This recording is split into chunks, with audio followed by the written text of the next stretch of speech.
ఇక BRS working president మాజీ మంత్రి కేటీఆర్ సంచలన వ్యాఖ్యలు చేశారు. త్వరలోనే హెచ్సియు స్కామ్ బయట పెడతానన్నారు కేటీఆర్.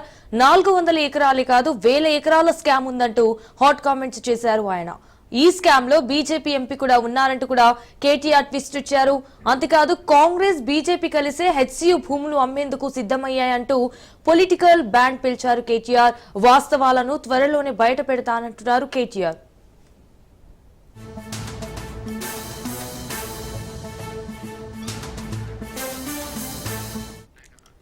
ఇక జాతీయ పార్టీల బతుకు ఢిల్లీ చేతుల్లో ఉందంటూ చెప్తున్న కేటీఆర్, ఒకరు ఢిల్లీ నేతలు చెప్పులు మోస్తే మరొకరు ఢిల్లీకి బ్యాగులు మోస్తున్నారంటూ ఎద్దేవా చేశారు.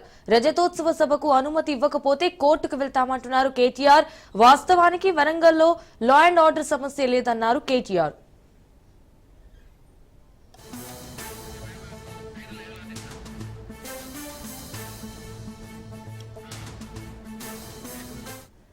ఇక బీఆర్ఎస్ వర్కింగ్ ప్రెసిడెంట్ మాజీ మంత్రి కేటీఆర్ సంచలన వ్యాఖ్యలు చేశారు. త్వరలోనే హెచ్సియు స్కామ్ బయట పెడతానన్నారు కేటీఆర్. 400 ఎకరాలే కాదు 1000 ఎకరాల స్కామ్ ఉందంటూ కూడా హాట్ కామెంట్స్ చేశారు ఆయన. రైట్, ఇక ఇదే విషయానికి సంబంధించి మరిన్ని డీటెయిల్స్ మా ప్రతినిధి సైదులు లైవ్ లో అందిస్తారు. సైదులు చెప్పండి, దీనికి సంబంధించిన అప్డేట్స్ ఏంటి? సంజన, కొద్దిసేపటి క్రితమే BRS party working president KTR media chit chat నిర్వహించారు. ఇందులో కొన్ని కీలక అంశాలు ఆయన చెప్పారు. ముఖ్యంగా ఇటు హెచ్సియు భూముల వివాదం మీద హైదరాబాద్ సెంట్రల్ యూనివర్సిటీ భూములకు సంబంధించి ఆయన కొన్ని కీలకమైన వ్యాఖ్యలు చేశారు. ముఖ్యంగా ఈ యొక్క హైదరాబాద్ సెంట్రల్ యూనివర్సిటీ భూములు ఏవైతే ఉన్నాయో అవి మొత్తం 400 ఎకరాలు. అవి కి సంబంధించి ఇటు కాంగ్రెస్ బీజేపీ కలిసి ఆ భూములని అమ్ముకునేందుకు సిద్ధమయ్యాయని చెప్పేసి కూడా ఆయన చెప్పారు. అందులో భాగంగా బీజేపీ ఎంపీకి కట్టబెట్టేందుకు ఈ యొక్క ప్రభుత్వం ప్రస్తుతం తెలంగాణ రాష్ట్రంలో ఉన్నటువంటి కాంగ్రెస్ ప్రభుత్వం సిద్ధమైంది. త్వరలోనే ఆధారాలు బయట పెడతానని చెప్పేసి కూడా ఆయన సంచలన వ్యాఖ్యలు చేశారు. 48 అవర్స్లోనే ఈ భూములని ఎవరికి అమ్మేందుకు సిద్ధమయ్యారు, ఎవరు కొనేందుకు సిద్ధంగా ఉన్నారు అనే దాని ఆధారాలతో సహా నేను 48 అవర్స్లో మీడియాకి నేను చెప్తాను అని చెప్పేసి కూడా ఆయన సంచలన వ్యాఖ్యలు చేశారు. సో చూడాలి మరి ఎంపీ ఎవరన్నది. అంటే బీజేపీకి సంబంధించి తెలంగాణ రాష్ట్రంలో 8 మంది ఎంపీలు ఉన్నారు. మరి 8 మంది ఎంపీల్లో ఎవరు ఆ ఎంపీ ఆ యొక్క వివాదాస్పదమైనటువంటి భూములు, అంటే ముఖ్యంగా ఈ యొక్క హైదరాబాద్ సెంట్రల్ యూనివర్సిటీ భూములు కొనేందుకు ఎవరు ముందుకొచ్చారు ఏంటి అనే దానిపైన కూడా ఆధారాలతో సహా కేటీఆర్ 48 అవర్స్లో మీడియాకు చెప్తానంటున్నారు. కాబట్టి సో ఇప్పుడు ఎవరు అనే దానిపైన కూడా కొంత సర్వత్రా ఆసక్తి రేకిస్తున్నటువంటి అంశం. మరి చూడాలి మరి ఇక ఎవరు అనేది మనకి త్వరలోనే ఒక 2 రోజుల పాటు తెలిసే అవకాశం. కొందరి పేర్లు అయితే బయటికి వినిపిస్తున్నాయి, మరి అవి వాళ్ళే కాదనేది కూడా మనకి క్లారిటీ కూడా రావాల్సి ఉంది. సో ఏదేమైనా సరే హైదరాబాద్ సెంట్రల్ యూనివర్సిటీ భూములకు సంబంధించి మాత్రం కేటీఆర్ అయితే కొన్ని సంచలన వ్యాఖ్యలే చేశారు. సో ఇక దీంతో పాటుగా పార్టీ రజతోత్సవ సభ, ముఖ్యంగా అంటే బీఆర్ఎస్ పార్టీ ఆవిర్భవించి ఏప్రిల్ 27వ తారీఖుకి 25 ఏళ్లు కావస్తున్న నేపథ్యంలో సిల్వర్ జూబ్లీ వేడుకలు నిర్వహించేందుకు బీఆర్ఎస్ పార్టీ సిద్ధంగా ఉంది. దానిలో భాగంగా వరంగల్ జిల్లా ఎలకతుర్తిలో భారీ బహిరంగ సభ ఏర్పాటు చేస్తున్నాము. ఈ యొక్క బహిరంగ సభకు పెద్ద మొత్తంలో అంటే దాదాపుగా రాష్ట్రంలో ఉన్నటువంటి బీఆర్ఎస్ పార్టీ శ్రేణులందరూ కూడా హాజరవుతున్నారు. 10 లక్షలకు పైగా కూడా జన సమీకరణ చేసేందుకు మేము సిద్ధంగా ఉన్నామని చెప్పేసి కూడా కేటీఆర్ చెప్పారు. కాకపోతే వరంగల్ పోలీస్ కమిషనరేట్ పరిధిలో 30 యాక్ట్ అమల్లో ఉన్నదని పోలీసులు చెప్తున్నారు. కానీ అక్కడ లా అండ్ ఆర్డర్ సమస్య అక్కడ ఉండదు. అసలు వరంగల్లో చాలా ప్రశాంతత వాతావరణం ఉంటుంది. కానీ మరి లా అండ్ ఆర్డర్ సమస్య ఉంటేనే ఈ యొక్క 30 యాక్ట్ అమల్లో ఉండాలి, లేదంటే ట్రాఫిక్ సమస్య ఏమైనా ఉంటే ఈ అమల్లో ఉండాలి తప్ప వరంగల్లో ట్రాఫిక్ సమస్య ఉండదు, లా అండ్ ఆర్డర్ సమస్య ఉండదు. కానీ మేము వరంగల్లో పార్టీ సిల్వర్ జూబ్లీ బహిరంగ సభ ఎప్పుడైతే ఏర్పాటు చేస్తున్నామని చెప్పేసి పర్మిషన్ ఇవ్వాలని పోలీసులకు రిక్వెస్ట్ చేశామో అప్పటి నుంచి వరంగల్లో 30 యాక్ట్ అమల్లో ఉంటుందని చెప్తున్నారు. కాబట్టి పర్మిషన్ ఇవ్వకపోతే ఖచ్చితంగా న్యాయస్థానాలను ఆశ్రయిస్తాం, పర్మిషన్ తెచ్చుకుంటాం, బహిరంగ సభ ఖచ్చితంగా నిర్వహించి తీరుతామని చెప్తున్నానని చెప్పారు. అది ఆనవాయితీగా వస్తున్నటువంటి అంశం. ప్రతి సంవత్సరం కూడా బీఆర్ఎస్ పార్టీ ప్లీనరీ లేదా బహిరంగ సభ ఏర్పాటు చేస్తాం. దానిలో భాగంగానే ఈసారి భారీ బహిరంగ సభ అంటే పార్టీ ఆవిర్భవించి 25 ఏళ్లు కావస్తున్న నేపథ్యంలో ఏప్రిల్ 27 తారీఖు భారీ బహిరంగ సభకు శ్రీకారం చుట్టాం కాబట్టి ఖచ్చితంగా పర్మిషన్ తీసుకుంటాం, భారీ బహిరంగ సభ నిర్వహిస్తామని చెప్పేసి కూడా కేటీఆర్ చెప్తున్నారు. ఈ యొక్క బహిరంగ సభకు సంబంధించి ఆల్రెడీ కమిటీలు కూడా ఏర్పాటు చేశారు. వరంగల్ ఉమ్మడి జిల్లా నేతలందరూ కూడా సమన్వయం చేసుకొని ఈ సభ సక్సెస్కు సంబంధించి అన్ని ఏర్పాట్లు కూడా చేస్తున్నారని చెప్పేసి కూడా ఆయన చెప్పారు. మరి చూడాలి, మరి ప్రస్తుతం అయితే అక్కడ వరంగల్ జిల్లాలో అంటే పోలీస్ కమిషనరేట్ పరిధిలో 30 యాక్ట్ అమల్లో ఉంది కాబట్టి అక్కడ ఎటువంటి సభలు, సమావేశాలు, ర్యాలీలు, డీజేలు వంటివి నిషేధంగా ఉన్నాయి. ప్రస్తుతం అయితే అవి ఏమైనా నిర్వహించాలనుకుంటే, సభ నిర్వహించాలనుకున్నా, సమావేశాలు నిర్వహించాలనుకున్నా, ఏమైనా ర్యాలీ నిర్వహించాలనుకున్నా కూడా పోలీస్ పర్మిషన్ తప్పనిసరి కాబట్టి సో ఇప్పటికే పర్మిషన్ తీసుకుంటా ఉంటున్నారు కాబట్టి పర్మిషన్ అనే దానిపైన కూడా ఖచ్చితంగా ఇవ్వకపోతే మాత్రం ఇప్పటికే ఈ అంశం పైన తెలంగాణ డీజీపీతో నేను మాట్లాడాను, జితేంద్ర గారితో మాట్లాడాను కాబట్టి ఖచ్చితంగా పర్మిషన్ వస్తుందని చెప్పేసి కూడా ఆయన చెప్తున్నారు. ఇవ్వకపోతే మాత్రం ఖచ్చితంగా న్యాయస్థానాలను ఆశ్రయిస్తామని చెప్పేసి కూడా అన్నారు. ఇక తెలంగాణకు రక్షణ కవచం ఖచ్చితంగా బీఆర్ఎస్ పార్టీ మాత్రమే అని, తెలంగాణకు సంబంధించి కాంగ్రెస్ పార్టీ అధికారంలోకి వచ్చిన తర్వాత, తెలంగాణ రాష్ట్రంలో కాంగ్రెస్ పార్టీ అధికారంలోకి వచ్చిన తర్వాత ఈ యొక్క 15 నెలల పాలనలో ముఖ్యంగా జలదోపిడీ జరిగింది. గోదావరి, కృష్ణా జలాలను ఆంధ్రప్రదేశ్ ప్రభుత్వం పెద్ద ఎత్తున తరలించుకుపోయింది. దానివల్ల ఇటు కృష్ణా పరిధిలో ఉన్నటువంటి ఎన్ఎస్పి ఆయకట్టు పరిధిలో చివరి ఆయకట్టు వరకు కూడా పొలాలు మొత్తం ఎండిపోయాయి. అటు గోదావరి వరదను మనం వాడుకోకపోవడం వల్ల పూర్తిగా అటు ఉత్తర తెలంగాణ కూడా మొత్తం ఎడారిగా మారిపోయిందని చెప్పేసి కూడా ఆయన చెప్తున్నారు. మేడిగడ్డ వంకతోటి పెద్ద ఎత్తున గోదావరి వరదను వదిలిపెట్టడం వల్ల ఇవాళ మొత్తం రాష్ట్ర వ్యాప్తంగా కూడా కరువున పడిపోయింది కాబట్టి రైతులు అనేక మంది ఆత్మహత్యలు చేసుకుంటున్నారని చెప్పేసి కూడా ఆయన చెప్పారు. ఇక ఇప్పుడు ప్రస్తుతం అది దేశ పార్టీలు అని చెప్పుకుంటున్నటువంటి కాంగ్రెస్ కానీ బీజేపీ కానీ అవి ఎప్పుడు కూడా ఢిల్లీ మోచేతి నీళ్లు తాగుతూ ఉంటాయి, ఢిల్లీ పెద్దల కనుసందల్లోనే పనిచేస్తారు. ఒకరేమో ఢిల్లీకి చెందినటువంటి నాయకులు తెలంగాణకు వస్తే చెప్పులు మోస్తారు, మరొకరేమో ప్రస్తుతం అధికారంలో ఉన్నారు, వారేమో బ్యాగులు మోస్తారని చెప్పేసి కూడా ఆయన కొంత వ్యంగ్యంగా చిట్చాట్ చేశారు. ముఖ్యంగా అనేక అంశాలు ఆయన ప్రస్తావన తీసుకొచ్చారు. ముఖ్యంగా ఇటు సన్నబియ్యం సక్సెస్ అని చెప్తున్నారు. సన్నబియ్యం పథకం తీసుకొచ్చింది మొదటగా బీఆర్ఎస్ ప్రభుత్వమే తీసుకొచ్చింది. విద్యార్థులకు సన్నబియ్యం ఇవ్వాలని చెప్పిందే కేసీఆర్ కాబట్టి సన్నబియ్యం విషయంలో మేము ఎప్పుడు కూడా పేదలకు ఇచ్చి కడుపు నింపిందే బీఆర్ఎస్ అని చెప్పేసి కూడా ఆయన చెప్తున్నారు. దమ్ముంటే స్థానిక సంస్థల ఎన్నికలు నిర్వహించాలి. ఈ యొక్క స్థానిక సంస్థల ఎన్నికలు నిర్వహిస్తే ప్రజలు ఎవరికి పట్టం కడతారు, ఎవరిని గెలిపిస్తారు అనేది కూడా ఖచ్చితంగా తెలుస్తుందని చెప్పేసి కూడా ఆయన చెప్తున్నారు. కాంగ్రెస్ పార్టీ 15 నెలల పాలనకు సంబంధించి ప్రజలు తీవ్ర ఆగ్రహంతో ఉన్నారు. అనేక హామీలు ఇచ్చారు, ఏ ఒక్క హామీ కూడా నెరవేర్చలేకపోయారని చెప్పేసి కూడా ఆయన చెప్తున్నారు. సో ఖచ్చితంగా రానున్న రోజులలో తెలంగాణలో బీఆర్ఎస్ పార్టీ అధికారంలోకి రావడం ఖాయం. ఖచ్చితంగా మళ్ళీ తిరిగి బీఆర్ఎస్ పార్టీని ప్రజలు ఆదరిస్తారు కాబట్టి ఇక్కడ నుంచి ఏప్రిల్ నెల నుంచి మేము అక్టోబర్ వరకు కూడా పార్టీ కార్యక్రమాల్లో చాలా బిజీగా ఉండబోతున్నామని చెప్పేసి కూడా అంటున్నారు. పార్టీ సిల్వర్ జూబ్లీ బహిరంగ సభ పూర్తయిన తర్వాత పార్టీ సంస్థాగతంగా బలోపేతం చేసేందుకు మేము ఫోకస్ చేస్తున్నామని చెప్పేసి కూడా ఆయన చెప్పారు. గ్రామ స్థాయి కమిటీలు, మండల స్థాయి కమిటీలు, జిల్లా స్థాయి కమిటీలు, రాష్ట్ర స్థాయి కమిటీలు కూడా మేము కమిటీలు ఏర్పాటు చేసుకోబోతున్నామని చెప్పేసి కూడా ఆయన చెప్పారు. దాని తర్వాత పార్టీని బలోపేతం చేస్తాము అంటే ప్రస్తుతం బీఆర్ఎస్ పార్టీకి 60 లక్షలకు పైగా సభ్యత ఉంది, దాన్ని 1 కోటికి పైగా పెంచుతామని చెప్పేసి కూడా ఆయన చెప్తున్నారు. దాని తర్వాత శిక్షణా తరగతులు, ముఖ్యంగా నియోజకవర్గాల వారీగా శిక్షణా తరగతులు నిర్వహించాలని చెప్పేసి బీఆర్ఎస్ పార్టీ భావిస్తుంది. దానిలో భాగంగా ఆయా నియోజకవర్గాలకు చెందినటువంటి ముఖ్య నాయకులతో శిక్షణా తరగతులు 1, 2, 3, 4 అంటే దాదాపుగా 4 రోజుల పాటు శిక్షణా తరగతులు కూడా నిర్వహిస్తామని చెప్పేసి కూడా ఆయన చెప్తున్నారు. శిక్షణా తరగతులు ఎలా నిర్వహించాలి, ఎవరు ఉండాలనే దానిపైన కూడా ఒక కమిటీ ఉంటుంది. ఆ కమిటీకి ముందుగా మేము శిక్షణా తరగతులు ఎలా ఉండాలనే దానిపైన కూడా కేసీఆర్ అధ్యక్షతన ఎర్రవల్లి యశాక్షేత్రంలో రెగ్యులర్గా 3 రోజుల పాటు కూడా సమావేశమవుతారు. సమావేశమైన తర్వాత అనేక అంశాలు చర్చకు వచ్చిన తర్వాత ఆ అంశాలనే మేము శిక్షణ తరగతిలో నాయకులకు, కార్యకర్తలకు బోధిస్తామని చెప్పేసి కూడా అంటున్నారు. ఖచ్చితంగా తెలంగాణ రాష్ట్రానికి రక్షణ కవచం ఒక బీఆర్ఎస్ పార్టీ మాత్రమే అని చెప్పేసి కూడా ఆయన చెప్తున్నారు.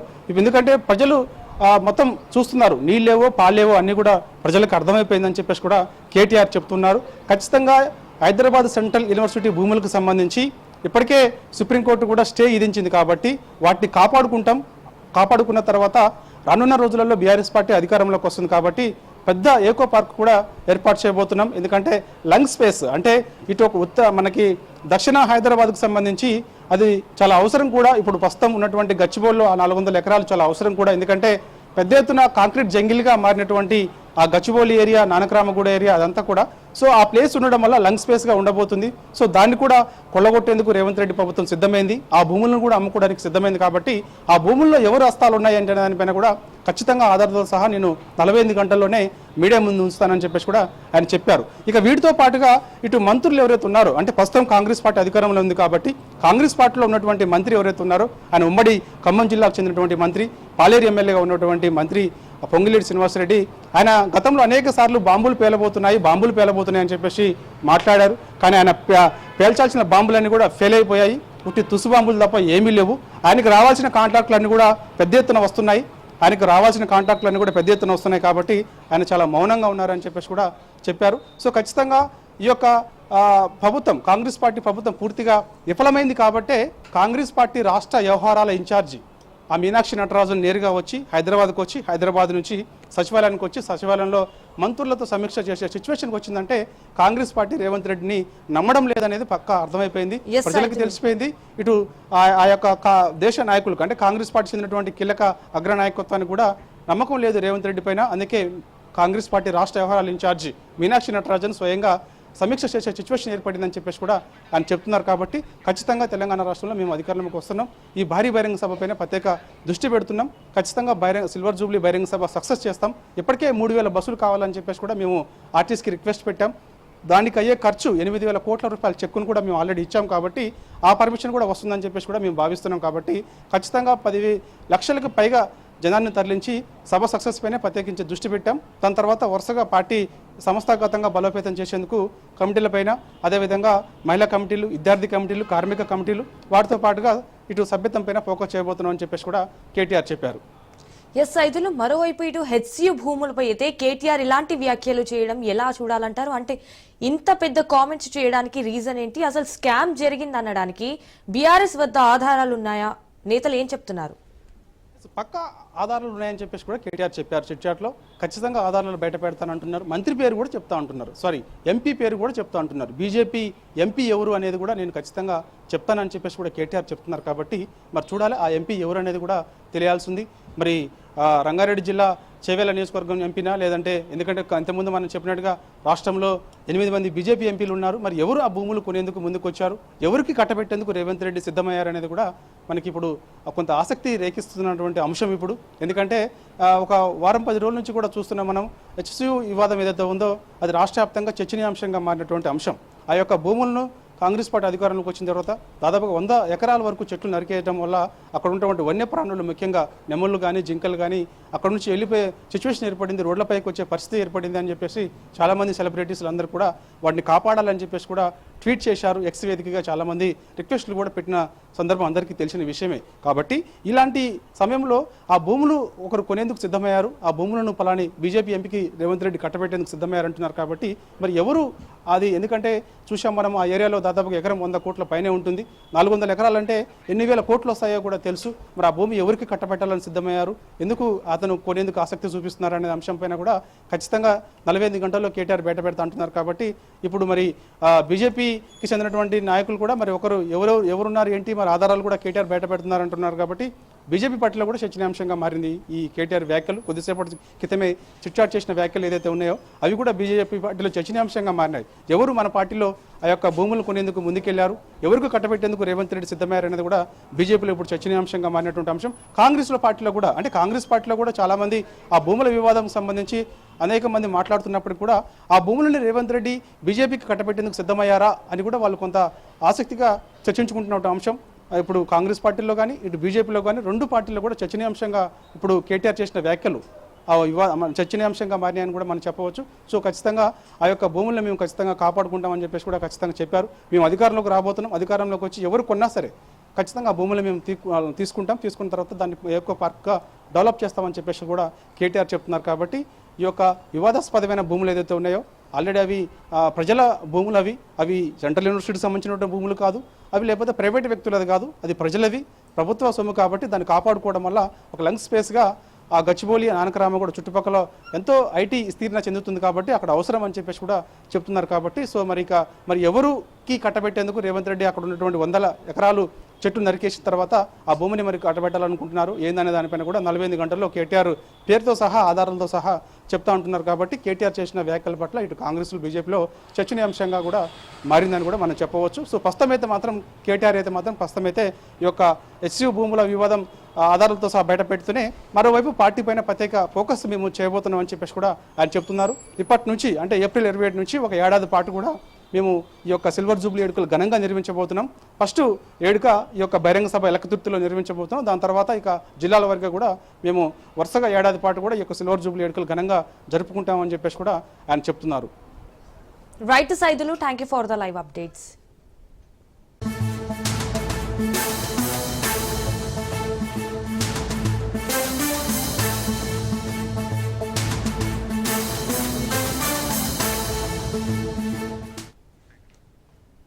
ఇక తిరుపతిలో ఏసీబీ రైట్స్ కలకలం రేపాయి. చంద్రగిరి పంచాయతీ కార్యదర్శిగా పనిచేసిన మహేశ్వరయ్య ఇంట్లో అధికారులు సోదాలు చేశారు.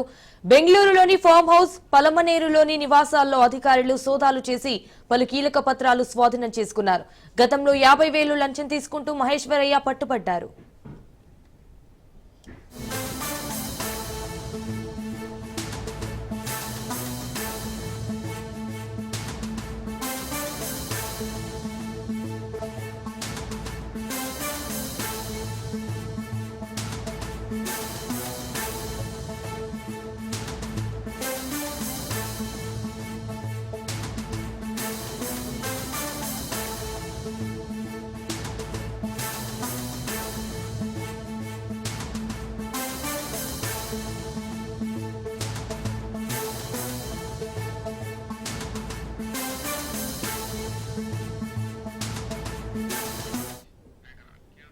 ఇక తిరుపతిలో ఏసీబీ రైట్స్ కలకలం రేపాయి. చంద్రగిరి పంచాయతీ కార్యదర్శిగా పనిచేసిన మహేశ్వరయ్య ఇంట్లో అధికారులు సోదాలు చేశారు. బెంగళూరులోని ఫామ్ హౌస్, పలమనేరులోని నివాసాల్లో అధికారులు సోదాలు చేసి పలు కీలక పత్రాలు స్వాధీనం చేసుకున్నారు. అయితే గతంలో 50,000 లంచం తీసుకుంటూ మహేశ్వరయ్య పట్టుబడ్డారు.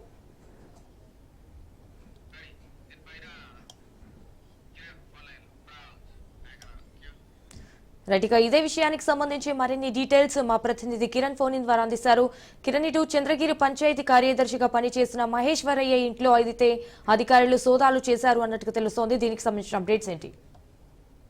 సంజన, ఏదైతే తిరుపతి జిల్లాలో మేజర్ పంచాయతీ అయిన చంద్రగిరి నియోజకవర్గంలో పంచాయతీ సెక్రటరీగా పనిచేస్తున్నటువంటి జి మహేశ్వరయ్య గత కొంతకాలం క్రితం కూడా 50,000 లంచం తీసుకుంటూ ఏసీబీకి పట్టుబడి సస్పెండ్ అయినాడు. ప్రస్తుతం అతని వద్ద ఆదాయానికి మించి ఆస్తులు ఉన్నాయంటే కూడా ఆరోపణలు రావడంతో ఒకసారిగా ఏసీబీ అధికారులు ఇంటిపై సోదాలు నిర్వహించారు. అయితే పూర్తి స్థాయిలో అతని బంధువుల ఇళ్లలో కావచ్చు, అదేవిధంగా ఎక్కడెక్కడ ఆస్తులు ఉన్నాయి దానిపైన చాలా చోట్ల కూడా ఏసీబీ అధికారులు ఒకే ఏకకాలంలో దాడులు నిర్వహించారు. అందులో భాగంగానే పలమనేరులో గతంలో పలమనేరు నియోజకవర్గంలోని గన్నవరంలో కూడా ఆ పంచాయతీ సెక్రటరీగా పనిచేశాడు. అయితే అక్కడ చుట్టుపక్కల ప్రాంతాల్లో కూడా అంటే 4-5 ప్లాట్లకు సంబంధించి ఒక ఫామ్ హౌస్ సంబంధించి ఆ పత్రాలన్నీ స్వాధీనం చేసుకున్నారు. మరి అక్కడ కూడా అధికారులందరూ సోదాలు అయితే నిర్వహిస్తున్నారు. అంతేకాకుండా బెంగళూరులో కూడా ఒక ఫామ్ హౌస్ ఉన్నట్టు, అంటే మరోపక్క పలు కీలక డాక్యుమెంట్లు కూడా అతని వద్ద నుంచి తీసుకున్నట్టు మనకు సమాచారం ఉంటుంది. అంతేకాకుండా గతంలో పనిచేస్తున్న ఈ చంద్రగిరి ప్రాంతంలో కూడా 2-3 ప్లాట్లు ఉన్నట్టు కూడా చెప్తుంది. మరోపక్క 5 కేజీల బంగారం వరకు కూడా ఇంట్లో స్వాధీనం చేసుకున్నారు. అయితే ఇంత పెద్ద ఎత్తున అంటే మార్కెట్ వాల్యూ ప్రకారము 50 కోట్లుగా అది చెప్తున్నారు. అయితే గవర్నమెంట్ వాల్యూ ప్రకారం 50 కోట్లుగా ఇప్పటికే అధికారులు చెప్పారు. అయితే అధికారికంగా ఇంకా సాధారణ మార్కెట్ వాల్యూ ప్రకారం చూసుకుంటే అది అధికంగా 100 కోట్లకు పై మాట అని చెప్పేసి కూడా ఇప్పటికే సమాచారం ఉంటుంది. ఏదేమైనప్పటికీ తిరుపతి జిల్లాలో మాత్రం ఇది సంచలనం రేపిందని చెప్పుకోవచ్చు. ఎందుకంటే ఒక సాధారణ పంచాయతీ సెక్రటరీగా ఉన్న అతని దగ్గర 100 కోట్లకు సంబంధించిన ఆస్తులు దొరకడం అనేది నిజంగా సంచలనం రేపింది అని చెప్పుకోవచ్చు. గత ప్రభుత్వ ఆయంలోనే ఇదంతా కూడా కూడబెట్టాడనేది కూడా వార్తలు వస్తున్నాయి. ఈ నేపథ్యంలోనే ఒక కన్స్ట్రక్షన్ సంబంధించి వాళ్ళ దగ్గర డబ్బులు తీసుకుంటే వాళ్ళు ఆరోపణలు చేయడంతో ఈ ఏసీబీ అధికారులు ఒకసారిగా ఏఎస్పీ విమల్ కుమారి ఆధ్వర్యంలో మొత్తం 5 మంది అంటే తిరుపతిలోని ఇంట్లో 5 మంది సోదాలు చేస్తున్నారు. అయితే మరోపక్క ఏదైతే బెంగళూరు, పలమనేరు వాళ్ళు ఎక్కడైతే ఇల్లు ఉన్నాయో అక్కడ ఒక 5 మంది కూడా సోదాలు చేస్తున్నట్టు తెలుస్తుంది. ఏదైనా ఈ రోజు సాయంత్రానికల్లా 8 కేజీలు బంగారం స్వాధీనం చేసుకున్నారు. అదేవిధంగా ఏ పత్రాలు స్వాధీనం చేసుకున్నారు అనేది పూర్తి స్థాయిలో ఈ రోజు సాయంత్రానికల్లా ఏఎస్పీ విమల్ కుమారి చెప్పే అవకాశం అయితే ఉంది. Right, Kiran, thank you for the updates.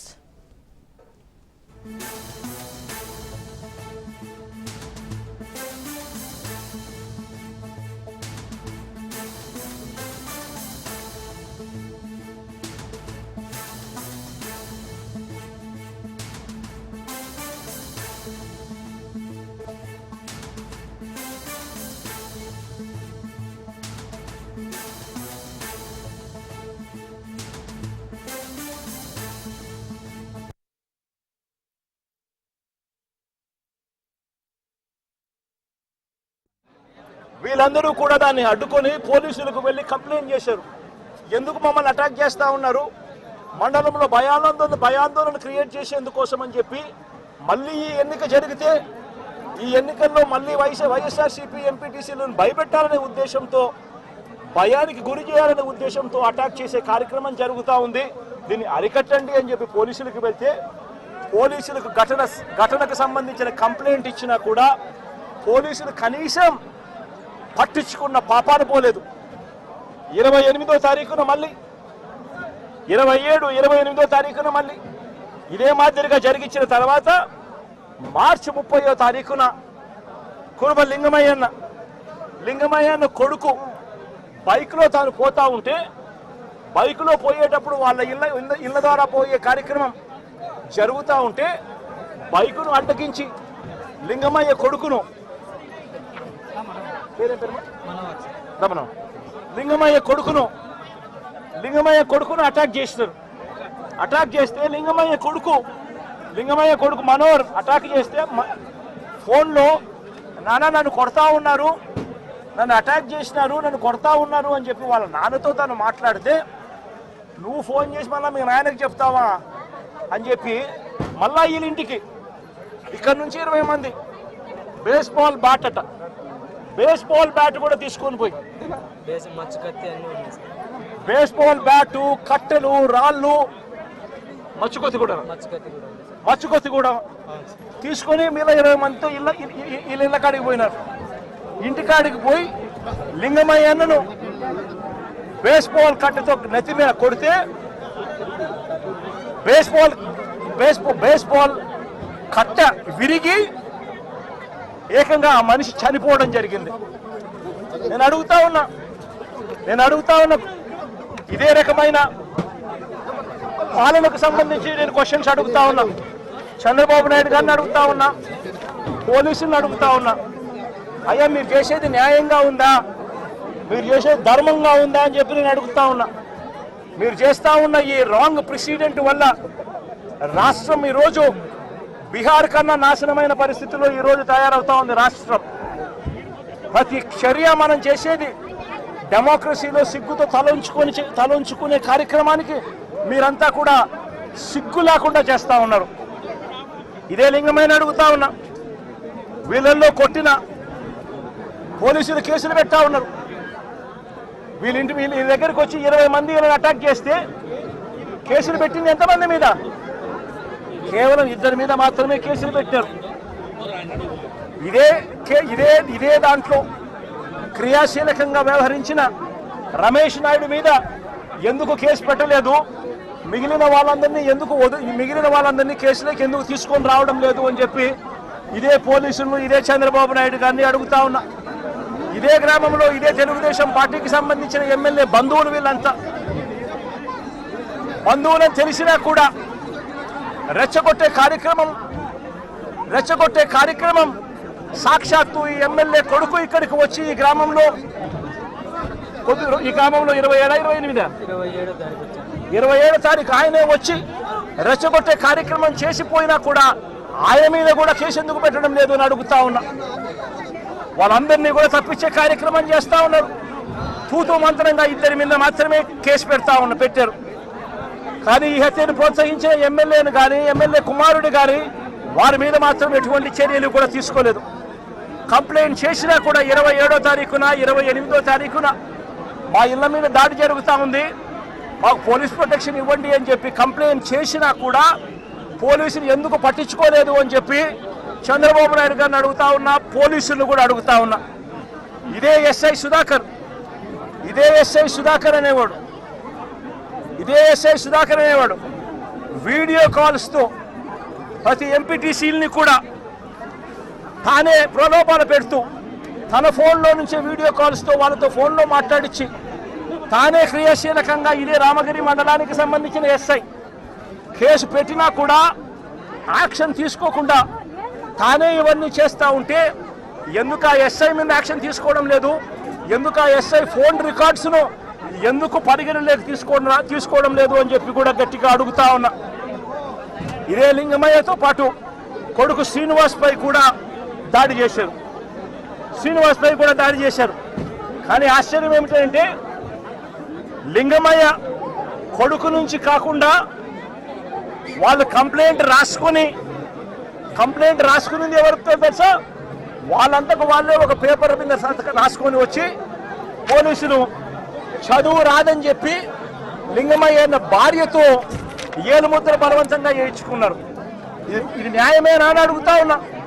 Lingamayya అన్న భార్య చదువు రాదని కొడుకు పక్కనున్నాడు, దాడిలో ఆయన కూడా గాయపడ్డాడు, చదువుకున్నాడు, కానీ ఆయనతో స్టేట్మెంట్ తీసుకోరు. స్టేట్మెంట్ తీసుకునేది పోలీసులే రాస్తారు. లింగమయ్య అన్న భార్యతో ఏలుముద్ర తీసుకుంటాడు. ఎందుకు ఆయన చదువు రాదు, భయపడిచ్చి పెట్టకపోతే సంతకం ఏలుముద్ర వేయకపోతే ఏమన్నారమ్మా? సంతకం పెట్టాలి, ఎట్టి పరిస్థితుల్లో పెట్టకుండా పోతే ప్రసక్తే లేదు, ఖచ్చితంగా పెట్టాలని చెప్పి ఆమెతో ఏలుముద్ర తీసుకుంటారు. వీళ్ళు ఏం రాసుకున్నారో ఆమెకు తెలియదు, ఏం స్టేట్మెంట్ ఉందో దాంట్లో తెలియదు, ఎవడు చెప్పడు. కానీ కొడుకు ఇచ్చే స్టేట్మెంట్ మాత్రం తీసుకునే కార్యక్రమం మాత్రం చేయరు. ఇదే లింగమయ్యను చంపాలనే ఉద్దేశంతో బేస్బాల్ బ్యాటుతో మరి ఇక్కడికి వచ్చి బేస్బాల్ బ్యాటుతో తల మీద కొట్టి చంపిన నేపథ్యంలో ఎక్కడ కూడా పోలీసులు నమోదు చేసిన కేసుల్లో ఎక్కడా కూడా బేస్బాల్ బ్యాట్ ఉందని, బేస్బాల్ బ్యాట్తో కొట్టారని చెప్పి ఎక్కడా రాయరు. ఏంటి చిన్న చిన్న కర్రలతో గొడవ జరిగిందని, ఆ దొమ్మిలో ఏదో జరిగిపోయిందని వక్రీకరించే ప్రయత్నమే జరుగుతూ ఉంది. ఇక్కడ ఆశ్చర్యకరమైన విషయం ఏమిటంటే పోలీసులు విచారించిన 8 మందిలో 5 మంది మాత్రమే లింగమయ్య కుటుంబకులు. మిగిలిన 3 పోలీసులు సాక్షులుగా చేర్చిన మిగిలిన 3 తెలుగుదేశం పార్టీకి సంబంధించిన నిందితులకు సంబంధించిన సన్నిహితులను సాక్షులుగా మరో 3 పోలీసులే చేర్చడం అన్నది నిజంగా లా అండ్ ఆర్డర్ అన్నది ఏ స్థాయిలోకి దిగజారిపోయింది, పోలీసు అనే వ్యవస్థ ఏ స్థాయిలోకి దిగజారిపోయింది అని చెప్పడానికి నిజంగా ఇంతకన్నా వేరే ఉదాహరణ కూడా అవసరంలా. అంటే వీళ్ళే మనుషులను తప్పించే దానికోసం సాక్షులను కూడా వీళ్ళకు కావలసిన సాక్షులను మాత్రమే వీళ్ళు ఇప్పుడే యాడ్ చేసుకొని దానికి మళ్ళా లింగమయ్య అన్న భార్యతో ఏలుముద్ర చేయించుకొని వీళ్ళంతకు వీళ్ళే కేసును బిల్డప్ చేస్తూ ఉన్నారనంటే ఇంతకన్నా దారుణమైన పోలీస్ వ్యవస్థ ప్రపంచ చరిత్రలో ఎక్కడైనా ఉంటుందా అని అడుగుతా ఉండ. వీళ్ళంతకు వీళ్ళే తప్పుడు సాక్ష్యాలు క్రియేట్ చేసి వీళ్ళంతకు వీళ్ళే కేసును నీరు కార్చే కార్యక్రమం జరుగుతూ ఉంది. నేను ఒకటే చెప్తా ఉన్నా, ఇక్కడ రామగిరిలో జరిగిన విషయమైనా కానీ రాష్ట్ర వ్యాప్తంగా వీళ్ళు చేస్తూ ఉన్న అన్యాయాలు అయితేనేమి, తిరుపతిలో డిప్యూటీ మేయర్ ఉప ఎన్నిక జరిగితే ఏకంగా బస్సులో ఉన్న కార్పొరేటర్లను ఏకంగా పోలీసులు ఆధ్వర్యంలోనే అడ్డగించి ఏకంగా బస్సులో ఉన్న కార్పొరేటర్లు బస్సులో ఉన్న ఎమ్మెల్సీను ఏకంగా పోలీసుల ఆధ్వర్యంలోనే కిడ్నాప్ తీసుకొని పోవడం ఏ స్థాయిలోకి దిగజారిపోతా ఉందో నేను అడుగుతా ఉన్నా. చంద్రబాబు నాయుడు గారి సొంత నియోజకవర్గం రామకుప్పంలో జరిగిన ఎంపీపీ ఎన్నిక కూడా అదే పరిస్థితి. ఇదే మాదిరిగా దౌర్జన్యంతోనే ఎన్నిక జరిగించే కార్యక్రమం చేసినారు. పశ్చిమ గోదావరి జిల్లాలో జరిగిన అత్తిలి ఎంపీపీ ఎన్నిక చూసినా ఇదే దౌర్జన్యమే కనిపిస్తుంది. ఎక్కడా వీళ్ళకి సంఖ్యాబలం లేదు, అయినా కూడా దౌర్జన్యంతోనే గెలవాలి అని చెప్పి దౌర్జన్యాలు చేసిన పరిస్థితులే కనిపిస్తూ ఉన్నాయి. విశాఖపట్నంలో కూడా ఇప్పుడు ఏం జరుగుతూ ఉంది? 98 మంది సభ్యులుంటే 56 మంది సభ్యులు వైఎస్ఆర్సీపీ బీఫామ్ మీద వైఎస్ఆర్సీపీ సింబల్ మీద గెలిచిన వాళ్ళు మరి తెలుగుదేశం పార్టీకి ఎక్కడ ఉంది స్ట్రెంత్ అని అడుగుతా ఉన్నా. ఇక్కడ కూడా దౌర్జన్యం చేస్తూ క్యాంపులో ఉన్న వైఎస్ఆర్సీపీ సభ్యులను సైతం భయపెట్టే కార్యక్రమాలు చేస్తూ ఉన్నారు. ఇళ్లకు వెళ్ళి వాళ్ళ భార్యలను భయపడిస్తూ మీ ఆయన ఎక్కడున్నారో చెప్పకపోతే మిమ్మల్ని స్టేషన్లో పెడతామని చెప్పి భయపడిస్తూ ఉన్న పరిస్థితులు ఈరోజు రాష్ట్రంలో కనిపిస్తూ ఉన్నాయి. మరోవైపున చూస్తే రాష్ట్రంలో హత్య రాజకీయాలు ఏ స్థాయిలోకి దిగజారిపోయాయి అంటే ఏప్రిల్ 6వ తారీఖున నంద్యాలలో మొన్న ఏప్రిల్ 6వ తారీఖున నంద్యాలలో ఈ మధ్యనే నంద్యాల జిల్లాలో సిరివెల్ల మండలంలో యార్లగడ్డ కాన్స్టిట్యున్సీ ఇందూరు ప్రతాప్ రెడ్డి అని చెప్పి మా పార్టీకి సంబంధించిన మండల కన్వీనర్ ప్రతాప్ రెడ్డిపై దారుణంగా హత్యాయత్నం చేశారు. ఇదే చంద్రబాబు నాయుడు గారు ఇదే ఇందూరు ప్రతాప్ రెడ్డి అనే వ్యక్తి దేవాలయంలోకి వెళ్ళి పూజ చేస్తూ ఉండగా దాడులు చేయించాడు. ఇదే చంద్రబాబు నాయుడు గారు ముఖ్యమంత్రిగా ఉన్నప్పుడు 2017లో ప్రతాప్ రెడ్డి అన్నను ప్రభాకర్ రెడ్డిని అతని బావమర్దిని చంద్రబాబు నాయుడు గారి దగ్గర నుండి చంపించారు. చంపించిన తర్వాత మా ప్రభుత్వం వచ్చిన తర్వాత ప్రతాప్ రెడ్డికి మేము గన్మెన్ సౌకర్యం మేము కల్పిస్తే చంద్రబాబు నాయుడు గారు వచ్చిన తర్వాత ఆ గన్మెన్ ను తీసేసి చివరికి ప్రతాప్ రెడ్డిని చంపే కార్యక్రమం చేయడానికి ఏకంగా చంద్రబాబు నాయుడు గారు పురమాయించిన పరిస్థితులు మన కళ్ళ ఎదుటే కనిపిస్తా ఉన్నాయి. మరోవైపున గత ఏడాది ఆగస్టు 3వ తారీఖున నంద్యాల జిల్లా మహానందిలో శ్రీశైలం నియోజకవర్గంలో సీతారాంపురంలో పసుపులేటి పెద్ద సుబ్బరాయుడు అతి దారుణంగా చంపిన ఘటన కూడా చూసాం. ఆ సుబ్బరాయుడు గారిని చంపినప్పుడు నేను కూడా ఆ ఊరికి వెళ్ళి తనను పరామర్శించి ఎంత దారుణంగా చంపారు, జరిగినది ఎంత అన్యాయమో అని చెప్పి కూడా ప్రశ్నించడం జరిగింది. ఆ ఊరు నుంచి కరెక్ట్గా 10-15 నిమిషాల్లోనే జిల్లా హెడ్ క్వార్టర్స్, అక్కడే ఎస్పీ ఉంటాడు. అయినా దగ్గరుండి హత్య చేయించడం జరిగింది. అదే గ్రామంలో వైఎస్ఆర్సీపీకి సంబంధించిన బీసీ నాయకుడు సుబ్బరాయుడును చంపించే కార్యక్రమం. ఆశ్చర్యం ఏమిటంటే సుబ్బరాయుడు కుటుంబ సభ్యులు పోలీసులకు ఫోన్ చేసి 2-3 గంటల కిందట కూడా ఫోన్ చేసి ఊరిలో ఘటన జరగబోతా ఉంది, బయట నుంచి వ్యక్తులందరూ కూడా మోహరించినారు అని చెప్పినా కూడా కనీసం వచ్చి కాపాడే ప్రయత్నం కూడా జరగల. గత ఏడాది జూలై 23వ తారీఖున పల్నాడు జిల్లా పెదకూరుపాడులో కొసూరులో వైఎస్ఆర్సీపీ నాయకుడు ఈద సాంబిరెడ్డిని కూడా ఇనుప రాడ్లతో దారి కాచి రోడ్డులో కారు ఆపి కొట్టి చనిపోయాడని చెప్పి వదిలేసి వెళ్ళిపోయిన ఘటన. చివరికి తను హాస్పిటల్లో చేరడం, బ్రతకడం, ఈ రోజు కూడా తనకు 2 కాళ్ళు 2 చేతులు కూడా ఈ రోజుకి కూడా ఆపరేషన్ మీద ఆపరేషన్ చేసి అవి బతికించే కార్యక్రమాలు చేసే కార్యక్రమాలు ఈ రోజు కూడా జరుగుతూ ఉంది. పల్నాడు జిల్లా వినుకొండలో గత ఏడాది జూలై 17వ తారీఖున వైఎస్ఆర్సీపీకి చెందిన రషీద్ అనే యువకుడిని దారుణంగా నరికి చంపిన పరిస్థితులు మన కళ్ళ ఎదుటే కూడా కనిపించాయి. ఈ ఘటన నేషన్ వైడ్ ఢిల్లీలో మేము దీక్ష చేస్తూ రషీద్ను చంపిన నడి రోడ్డు మీద చంపిన ఘటనలు కూడా ఢిల్లీలో దీక్షను చేస్తూ యావత్ దేశానికి కూడా చూపించిన పరిస్థితి కూడా చూసాం. చంద్రబాబు నాయుడు గారి పరిపాలనలో ఈరోజు ఏం చేస్తా ఉన్నారు అనంటే దొంగ సాక్ష్యాలను వీళ్ళే క్రియేట్ చేస్తా ఉన్నారు. వీళ్ళే దొంగ సాక్ష్యాలను క్రియేట్ చేసి వీళ్ళకు నచ్చని నాయకులందరినీ కూడా ఒక పద్ధతి ప్రకారము కేసుల్లో ఇరికించి జైళ్ల పాలు చేసే కార్యక్రమము, చంపించే కార్యక్రమాలు దగ్గర నుండి చంద్రబాబు నాయుడు గారు చేస్తా ఉన్నారు. మొన్ననే పోసాని కృష్ణమురళిని చూసాం. పోసాని కృష్ణమురళి అనే వ్యక్తి సినిమాలో దర్శకుడు. ఆ మనిషి చేసిన తప్పల్లా ఏమిటంటే నంది అవార్డు తనకు ఇస్తే నంది అవార్డును తాను తీసుకోలేదు. తీసుకోకుండా కుల వివక్ష పాటిస్తున్నారు అని చెప్పి ఒక స్టేట్మెంట్ ఇవ్వడం ఆయన చేసిన తప్పు. 2017లో ఆయన చేసిన ఈ తప్పుకు ఈరోజు ఇన్ని సంవత్సరాల తర్వాత ఆయన మీద 18 కేసులు పెట్టి ఆయన జైళ్ళ చుట్టూ తిప్పి ఏకంగా 1 నెల రోజుల పైన ఆయన జైల్లో పెట్టించే కార్యక్రమాలు చేశారు. దళిత మాదిగ సామాజిక వర్గానికి సంబంధించిన మా లోక్సభ సభ్యుడు,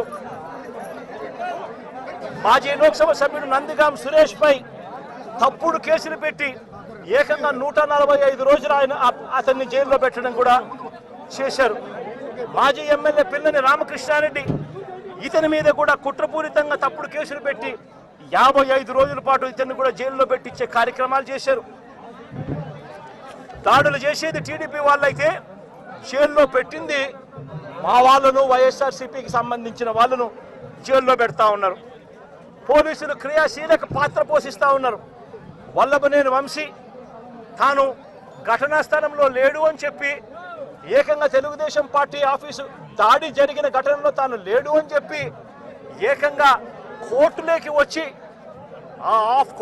వచ్చి తెలుగుదేశం పార్టీకి సంబంధించిన వ్యక్తి, పనిచేస్తా ఉన్న వ్యక్తి కోర్టు 18 సార్లు ఆయనకు వాయిదాలు పిలిస్తే 18వ తారీఖు రాని తప్పని పరిస్థితిలో పోలీసులే తనను ప్రవేశపెడితే కోర్టు ముందర తానే వంశీ అనేవాడు అక్కడ లేడు అని చెప్పిన తర్వాత కూడా వంశీని అదే కేసులో ఇరికిచ్చి అదే కేసులో వంశీని ఇబ్బంది పెడుతూ ఇప్పటికి 50 రోజుల నుంచి వంశీని కూడా జైల్లో పెట్టించే కార్యక్రమాలు చేశారు. ఇలా రాష్ట్రం మొత్తం మీద రెడ్ బుక్ పరిపాలన సాగిస్తా ఉన్నారు. ఇదే చంద్రబాబు నాయుడు గారిని అడుగుతాను, అయ్యా చంద్రబాబు, ప్రజల్లో ఏదైనా కూడా మంచి పేరు తెచ్చుకొని రాజకీయాలు చేయడం నేర్చుకోండి. మీరు సూపర్ 6 ఎందుకు అమలు చేయడం లేదు అని చెప్పి